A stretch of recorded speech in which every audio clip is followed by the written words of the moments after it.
earn profit or a rate of return over the long run that at least approximates their cost of capital.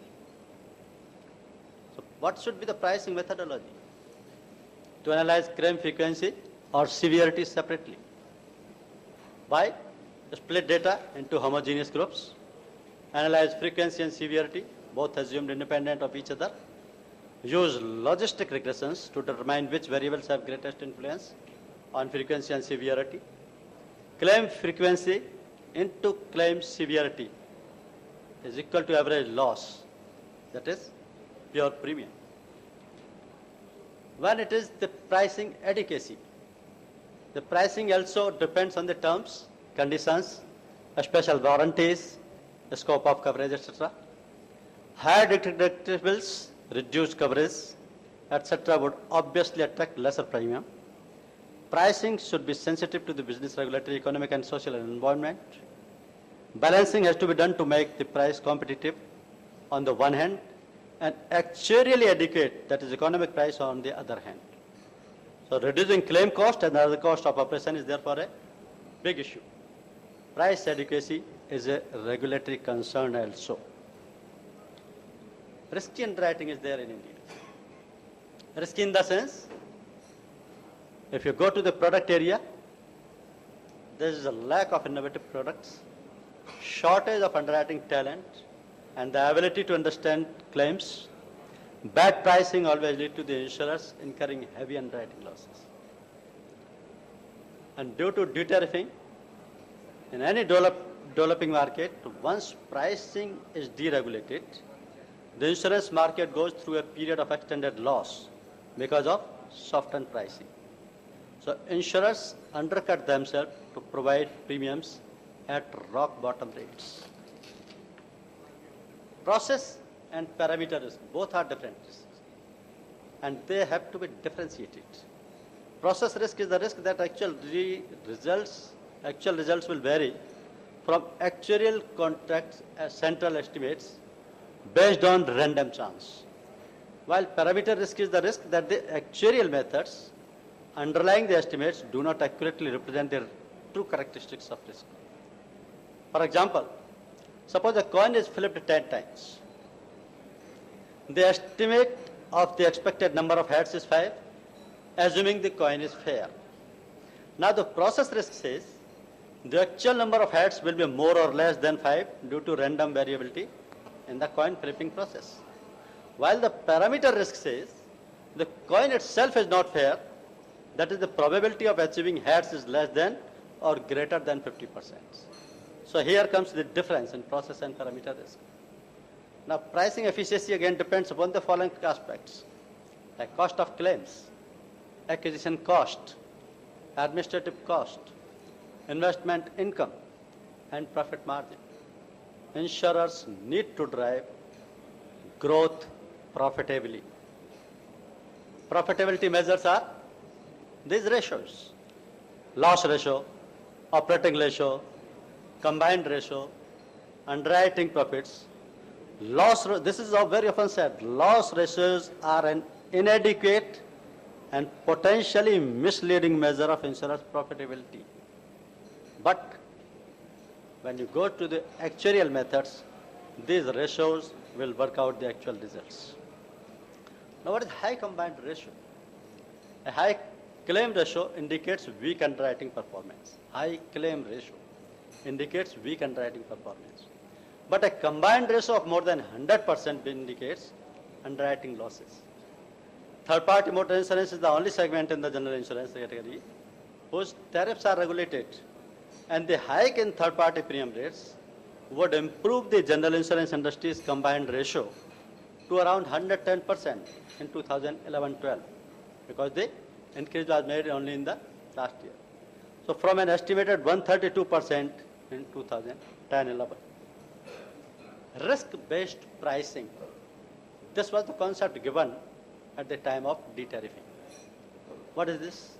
If the principle of risk-based pricing is violated by setting uniform prices for low and high risk insureds, then low risk individuals will be less likely to buy insurance or will choose to buy too little insurance. This is because low-risk individuals would be paying premiums much higher than warranted for their level of risk. And what would be the impact of this risk? In contrast, high-risk individuals would be paying too little, which would have two effects. First, it would encourage more high-risk people to obtain coverage and higher amounts of coverage, as low-risk people would be induced to reduce their coverage. First aspect. Second aspect, by increasing the overconsumption of insurance by high-risk people, insurers would be unable to sustain their operations, as their losses will exceed the premiums they collected. So this is the finding. Now, why the underwriting losses are there? Companies are posting losses after underwriting their core activities. Secondly, these underwriting losses occur when companies claim paid out exceeds the premium income. Third reason contributing to it is wage revisions, little one. Fourth, contribution to TP pool. And last year, TP pool itself was running in losses. And all these losses were transferred to general insurers. So the combined ratio of most insurers was below 105% without TP motor pool. Underwriting losses of non-life insurers. See a glimpse. Public sector is having 4,541.18 crore in 9-10. Private sector, 1,359.51 crore. And total was 5,900.69 crore. This is the size of underwriting losses. Kids. To improve the profit, companies have to compromise their top line to bottom line, as they have to go for the risk-based pricing to improve their underwriting. This is the method left. The aggregate of simple risk says office premium has to be worked out on the following method: risk premium plus commission plus expenses plus margins and plus profits. Then only the office premium will come. Compare price to that in markets, makes adjustment. This is on these aspects: high severity, high frequency, because they will contribute otherwise to the losses.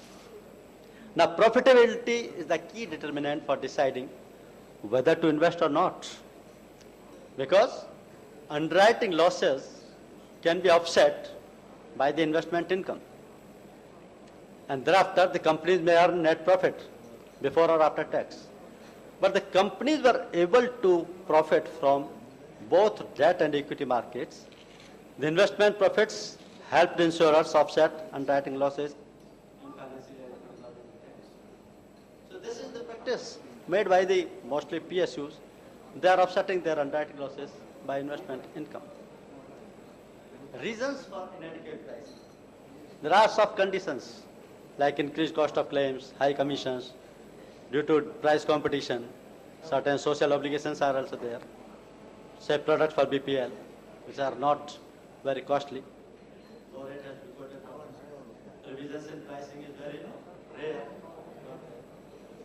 Similarly, certain conditions are also contributing to it, like fraudulent overriding commissions, heavy discounting, mandatory requirements. Detailing has also made an impact. Detailing is differential rates depending on the rating. Here, unfair discrimination, that is differentiation not based on scientific and credible structures, should not be practiced. The regulatory concern is that the rates should not be excessive. In a competitive environment, how it is not expected that rates will generate reasonable profits. So currently, the premium is growing, but not the profit. This is the most important aspect. Premium is growing, but not the profit. Because the market signal is showing premium has grown of every insurance company. The growth is there, except Reliance General. Every company is showing the growth in the premium, but not in profit. Insurers value profits over premium. Why? This is obvious. Insurers should have profit. And the commercial organizations. understanding of why premiums keep going up? While the number of people with insurance coverage keep going up. So third-party insurance aspect, no insurance company can report TP insurance. Stand-alone TP cover. Unlimited TP liability is there. This is the only area where the unlimited third-party liability is there. Either it is two-wheeler or a private car or a commercial vehicle, liability is unlimited. Motor pool was there to reduce major losses of the insurance industry, but it has failed. This itself is running into losses. So this is one area where premium rates are controlled by IRD. Insurers cannot even quote their prices, despite of the unlimited liability. Insurers should be made free to charge the rates in the long run because of third-party insurance. Public sector companies are above 180%, having the claim ratios. Third party. Similarly, private sector insurance companies also. Because of third party insurance, there are the running costs. One more aspect, FDI factor. Industry is expecting 2.5-fold increase in FDI in insurance sector. Most of the insurers have joint ventures with foreign partners. And foreign partners are keenly waiting for FDI norms to be relaxed so that they can increase their stake in the joint venture. Now, insurance industry has been lobbying to increase the FDI limit to 49%. As insurance sector require capital infusion for expansion.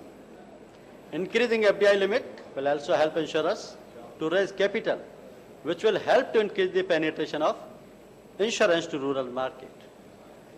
Now, see the fraud factor. The surprising thing about the fraud is, industry is losing around 15,000 crore a year due to frauds. And major frauds are in the health sector and motor insurance. Why in motor loss? There is a nexus of lawyer, police and doctors.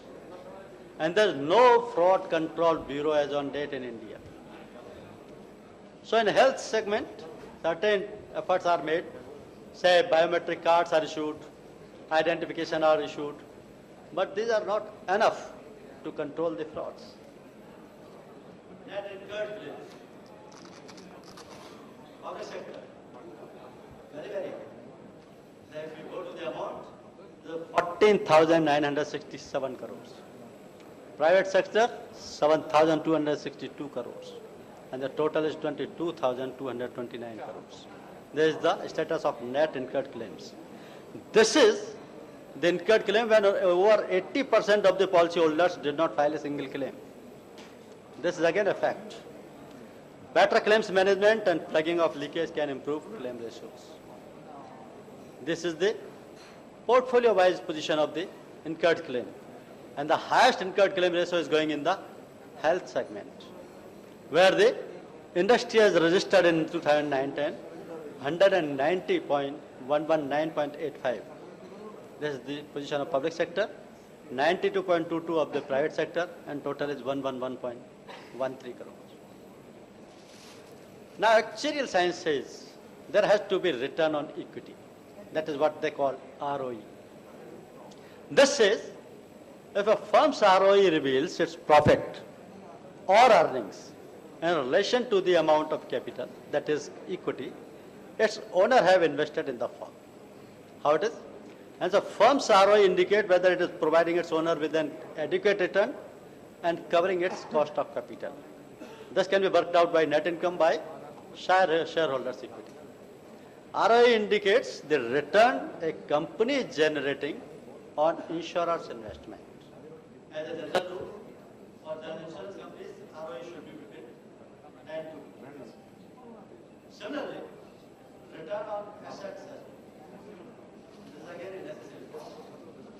This says this return measure indicates how efficiently the insurer has deployed its assets in the turning of profits. Now, in particular, it focuses on how well premium revenue and investment income have been generated and on the cost-effective use of firm's resources. This will be worked out by net plus interest expenses divided by total assets. So ROI indicates the return a company is generating on the firm's investment or assets. This is ROI. One more aspect is return on total revenue. Actually, this has to be measured. Making an underwriting profit is a prerequisite for insurance business. Why? Insurance companies cannot run on return accrued on investment in the long run because their primary function is to assess and underwriting risk prudently. So this can be worked out by net income divided by total revenue. The average rate of return on the assets for the industry stands at about 1% in 98, similar to the average return on assets earned in the banking sector. The return on assets ranges from about 60% to negative 20%. The reinsurance structure of India today, as on date. At least 55% of private sector business and about 25% of public sector business is ceded to cross-border insurers. In many markets of Latin America and Asia, the insurance business is nationalized. And reinsurance has to be finalized in India at least 45 days before the beginning of the next financial year. In other countries, it may go January to December. Here it is according to financial year. So there is no special law for reinsurance here. Share capital plus reserve plus surpluses of general insurers. Among the private insurers, ICICI Lombard has the highest share capital. This is 1,673 crores. And the lowest is Universal Sampo, which has the 159 only. So how the overall profit can be earned? Insurance profitability can be evaluated using several different measures and approaches. The ultimate measure of a firm's profitability is its return on equity, which is widely used in many industries. Despite the significant underwriting losses, general insurance companies have been profitable on account of their strong investment returns. Many of the public sector companies are earning only on the basis of their